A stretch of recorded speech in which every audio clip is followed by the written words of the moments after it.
লা লিগার এই সিজনের প্রথম মাদ্রিদ ডার্বির ম্যাচটি ছিল আক্রমণ, পাল্টা আক্রমণ এবং উত্তেজনা থেকে চরম উত্তেজনার। জয়ের দ্বারপ্রান্তে থাকা রিয়াল মাদ্রিদকে শেষ পর্যন্ত জয়ের স্বাদ থেকে বঞ্চিত করেন আর্জেন্টাইন ফরোয়ার্ড অ্যাঞ্জেল করেয়া।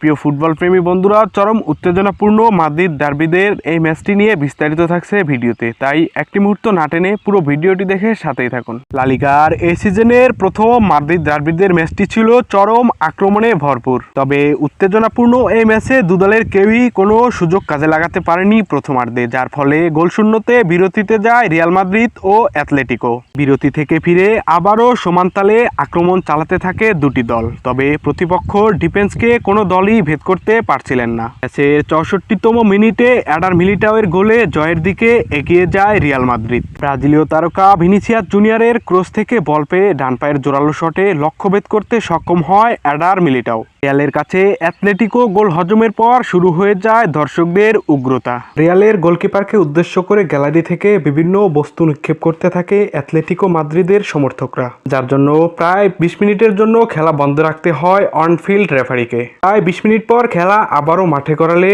আক্রমণের ধারা বজায় রাখে রিয়াল মাদ্রিদ। ম্যাচের নির্ধারিত সময়ের মাত্র কয়েক সেকেন্ড থাকতে জয়ের পথে এগিয়ে থাকা রিয়াল মাদ্রিদকে জয় থেকে বঞ্চিত করেন অ্যাথলেটিকো মাদ্রিদের আর্জেন্টাইন ফরোয়ার্ড অ্যাঞ্জেল করেয়া। চরম উত্তেজনাপূর্ণ মাদ্রিদ ডার্বির এই ম্যাচে শুধু ভক্তদের উগ্রতা নয়, মাঠের মধ্যে বর্ণবাদের শিকার হয়েছেন ব্রাজিলীয় তারকা ভিনিসিয়াস জুনিয়র, যার জন্য মাঠের মধ্যে অ্যাথলেটিকো মাদ্রিদের খেলোয়াড়দের উপর চরমভাবে ক্ষিপ্ত হতে দেখা গেছে রিয়াল মাদ্রিদ এই সুপারস্টারকে। শুধু আজকের এই ম্যাচে নয়, অতীতেও মাদ্রিদ ডার্বিদের ম্যাচে ভক্ত এবং দর্শকদের উগ্রতার নজির রয়েছে।